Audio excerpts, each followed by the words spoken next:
Hey viewers, welcome to another game of the Casual Pro Gamer. Today we're doing a 1 versus 1 from some kind of tournament. I will put in the title which tournament. And this is gosWser. I have no clue how to pronounce that. Versus puCK. At least we understand what that says. So it is Zerk versus Protoss, and yeah, we've seen quite a few of those already. Normally we start off with the pylon in the front somewhere here, depending on which buildings you want to build. And yeah, the pylon is going to go down here, and that means that, well, he's going to do a fast expand. We will have to scout first, of course, in order to see what the enemy is doing, because there is a fast spawning pool coming up. Not a whole lot of drones being produced. In fact, no drones being produced. Yeah, this Zerk player is completely outmatched here. I don't know if it's a smurf of someone. It may actually be. But yeah, he doesn't have any rating in the Starcraft community at the moment. Whereas the Root clan, of course, well, and puCK especially, does have quite a few, well, extra matches played. So he is quite high, in fact, on the ladder. And yeah, well, we see here the little bit of disruption going down. He tried to take out the drone because he knows what's coming in. And there is a forge coming up. He needs to build another building over here to wall that off. And let's see if that actually works out. But yeah, so little drones produced that I have to think that this is going to be a rush. And it is indeed going to be a rush. 6 Zerklings being produced. It is, however, not going to be very effective on a large map like this. The Overlord hasn't even scouted yet. But yeah, well, if he just builds like 2 pylons and a cannon, it should be good enough. Or even one cannon with just a few probes over here. That should be good enough. And in fact, he's not even worried at all. He's just going to build a nexus because he knows that this map is much too large to do anything of this nature. And yeah, these Zerklings are going to take forever to get across the map. And as you can see, he has perfect vision over them. The probe is following around the Zerklings, and it's now going to split off, but it's not going to matter. As you can see, the pylon is coming up, and he's going to build a second pylon exactly like I said. This is good enough, and yeah, the Zerklings go for these rocks, but with 5 Zerklings, that's going to take forever, because well, they only do 2 damage per hit, so that means 10 damage total. That means 200 attacks are necessary for that to actually work. And yeah, although the Protoss player is currently wondering where his opponent is with all of those Zerklings, it is not really a problem, because he doesn't really worry about that. He knows that these rocks are not going to go down anytime soon, and by the time he is going to come close to that, there will be a pylon coming up. There you go. That is, well, still good enough timing. It's not perfect timing, obviously, because it would have been nice if he had that already up. But yeah, this wall off is very strong. He actually cancelled the pylon and put up a gateway, because the gateway is, of course, more useful. And he's going to chrono boost out a zealot, and the zealot is going to do very nicely. 2 photon cannons. Oh no, sorry, a photon cannon and a gateway coming up. He's going to wall off this part as well. Going to place probably another cybernetic score. Cybernetic score, of course, necessary to build those higher tier units such as Sentry and Stalker. And well, that's what you want versus this. So the rocks may actually go down before the cannon comes up, but it's going to be close, and the cannon is just well protected. So oh yeah, he didn't put it close enough so that it could actually protect the rocks, but it doesn't really matter. There is a wall off, and there is a cannon behind it, so yeah, nobody cares at all. And the Zealot is out, so the Zealot is there to, of course, scout around a little bit. And well, these Zerklings, he invested so much in that, so much time and energy in getting those Zealots out, and well, from there on out, you're just behind. So let's see the income, for example. The income is higher for him. We can't see the total production, right? Can we see that? Not actually sure. I've never used that. Spending. That's what we can see. So we can actually see the amount of things they spent. And you can see 500 ahead in technology and only 300 behind in economy, and only well 100 ahead actually in army. So the Protoss is definitely ahead in total. But yeah, that's not even going to be the worst of it. The Zerg player has only one expansion versus well, one expansion for the Protoss player. That is going to be very hard to go up against, because well, as a Zerg player, you generally want to be one expansion ahead, because you want to have that extra income. You want to have the ability to produce more army than your opponent, because your army is more of a, well, it's kind of, yeah, you throw in some army just to see what's going on and things like that.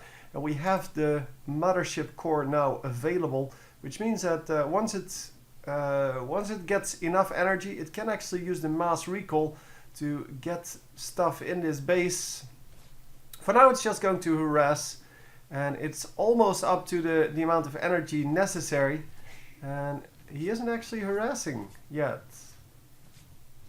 So yeah, he is getting harassed a little bit, losing his shields and a little bit of his health. Actually, quite a bit of his health. So no mass recall incoming for now. Could have done a major job there with the amount of army he probably has. Well, yeah.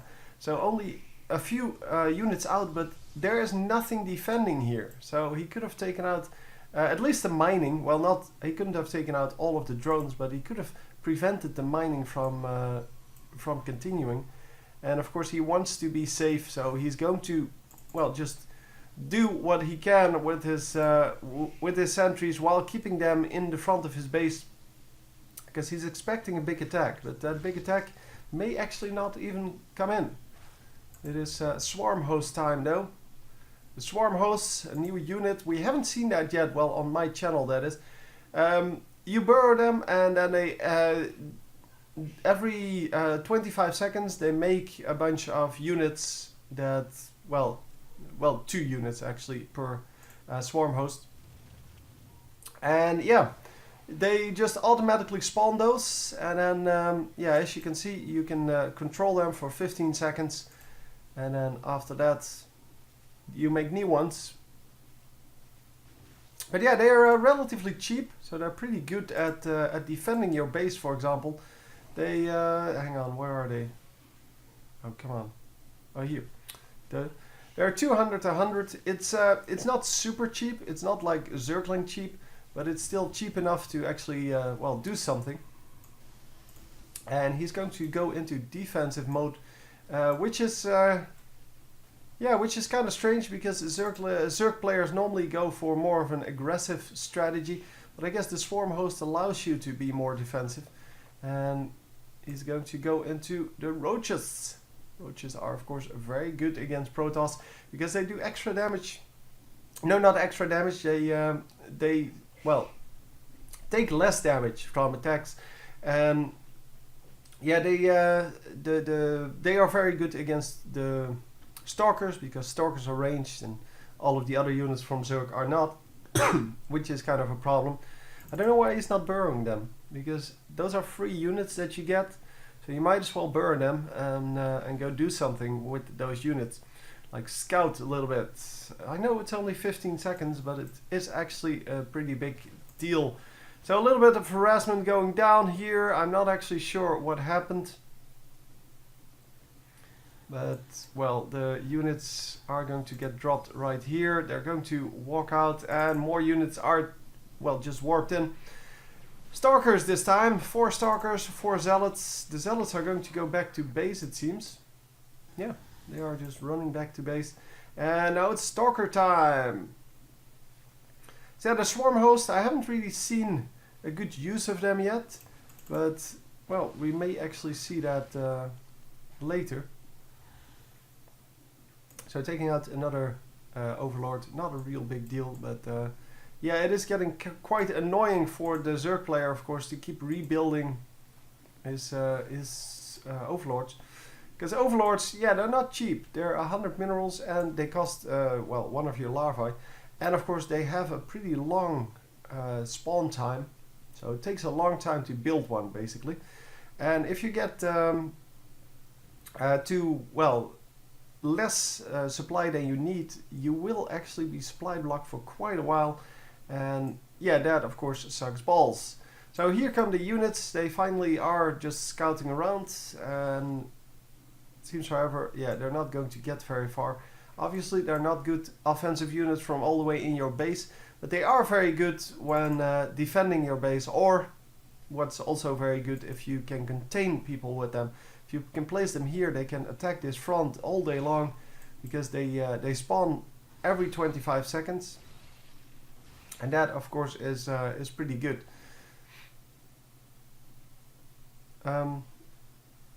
It's not 25 seconds, they live for 25 seconds, so they respawn every, we will see it in a moment.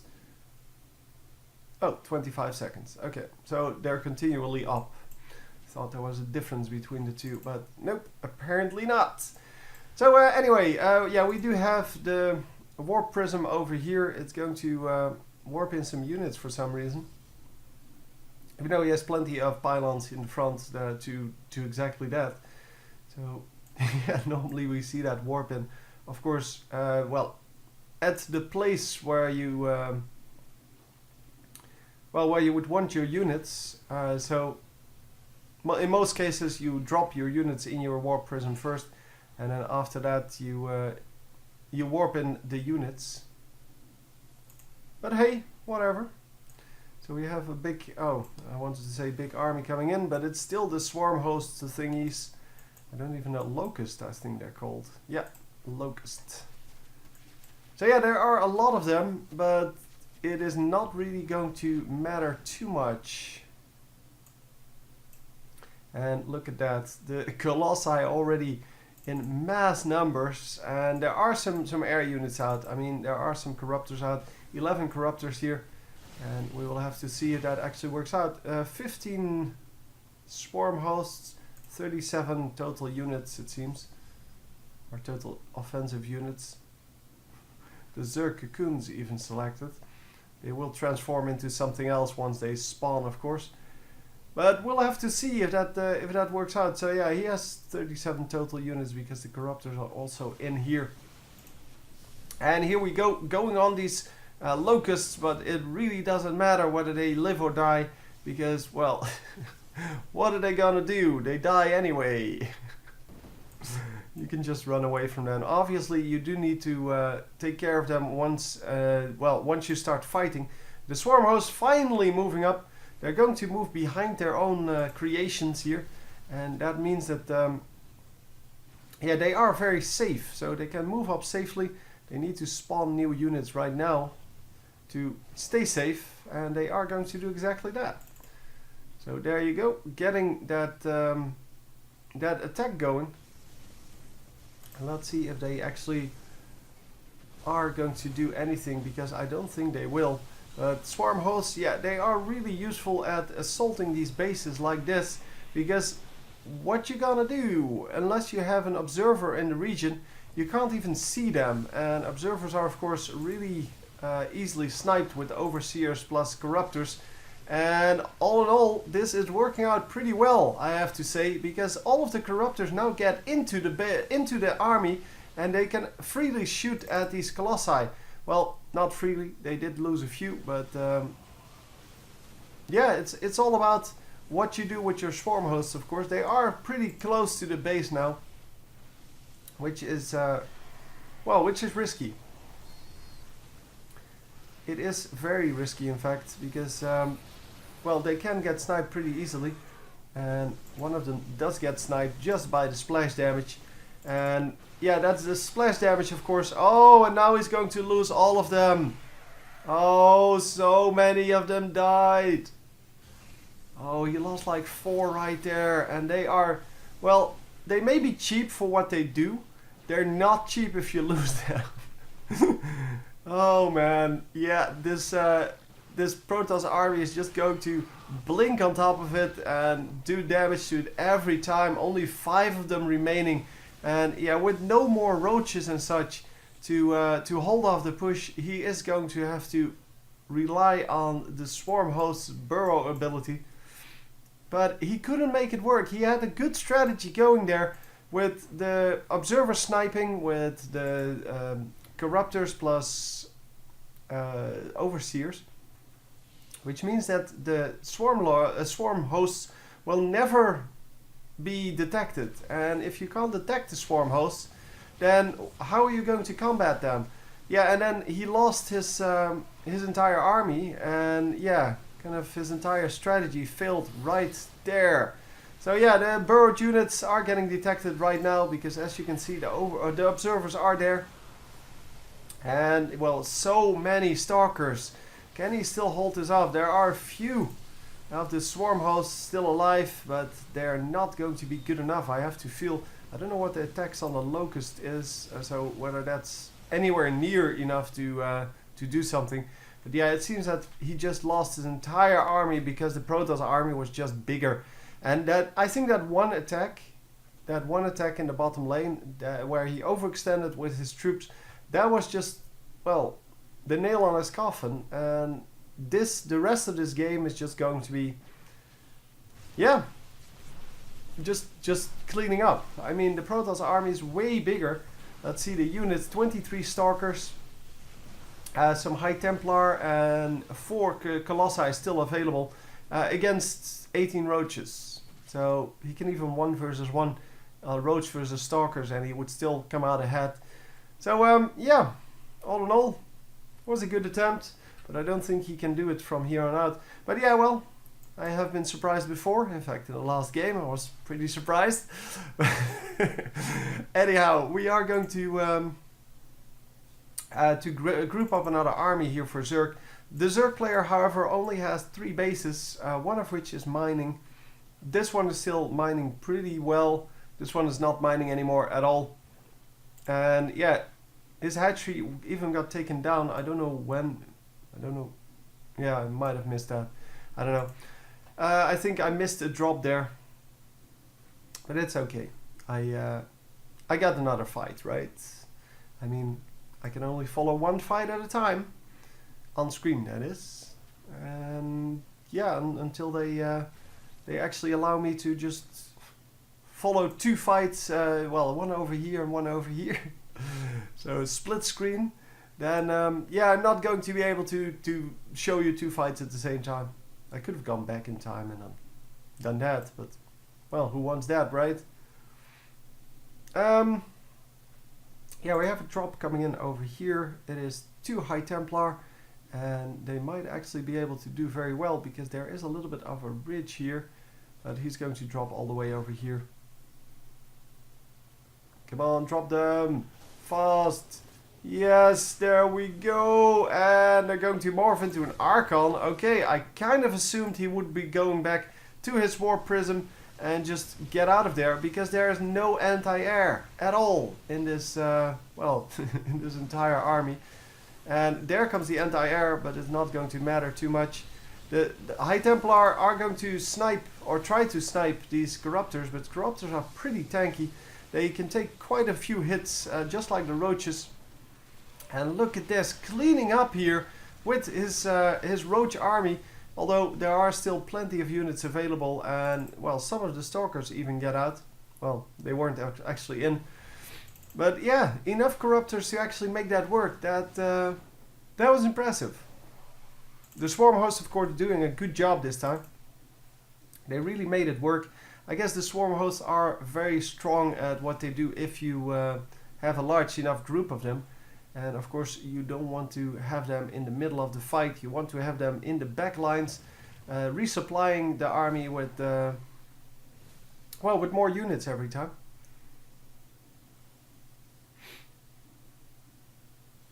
And I don't think he has some. No, I don't know if he has them synced up now.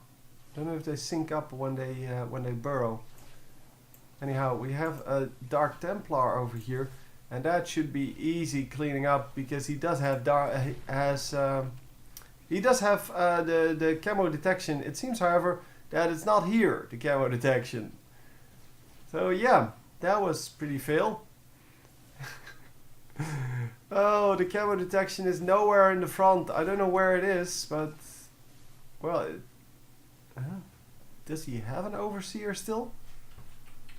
Or did he lose all of them in that last fight? No, he does have 3 of them. So 1, 2, 3. They're all over here. Maybe he just produced them. I don't know. Seems kind of strange to have no detection there. So yeah, for now it is it's kind of a mining game once again. But yeah, the Protoss is building up his army. He's trying to get as much of an army as possible together. I'm not sure why he keeps building these Colossi though. I mean, going for Immortals right now would be really good because of these roaches that are really his problem. And of course the swarm hosts are also armored, so doing double damage to them would be pretty nice. And are we going to see a base snipe over here? It seems to be the case. And yeah, really nothing that that the Protoss player does about this, because his army is really on the other side of the map. And yeah, he went there pretty late. So I'm really hoping that he will switch to Immortals here. Although it may actually not be that bad. I mean, the Colossi are really good. It's just that they get sniped so easily by those air units. And Corruptors are pretty, yeah, pretty cheap compared to, well, the Colossi. And of course, now with the Corruptors there, the Corruptors are going to, well, be a main target for these Stalkers, which means that you have to kind of concentrate your fire on the air, where you definitely don't want it. And if you just build Immortals, air units don't matter anymore. So you can just snipe the units that actually matter with your army. And really, I thought this was over a long time ago, but it seems that the Swarm Lords are really keeping him in here. And yeah, now we're going to get a large amount of them, but not all. And not all means that, well, there's still an army to fight. And are they going to kill most of the... Oh, 2 of the Colossi go down, but the air units are also kind of a priority target now, because there's nothing else to see. And there he was, finally. Finally he GG's out of there without actually GGing, but... Yeah, the swarm hosts keeping him alive for a long time, but now he could no longer keep them alive, and that means that his entire army is gone. I'm totally impressed by, well, kind of how much they did. And there's a little dotted line here that actually shows you how far they can run.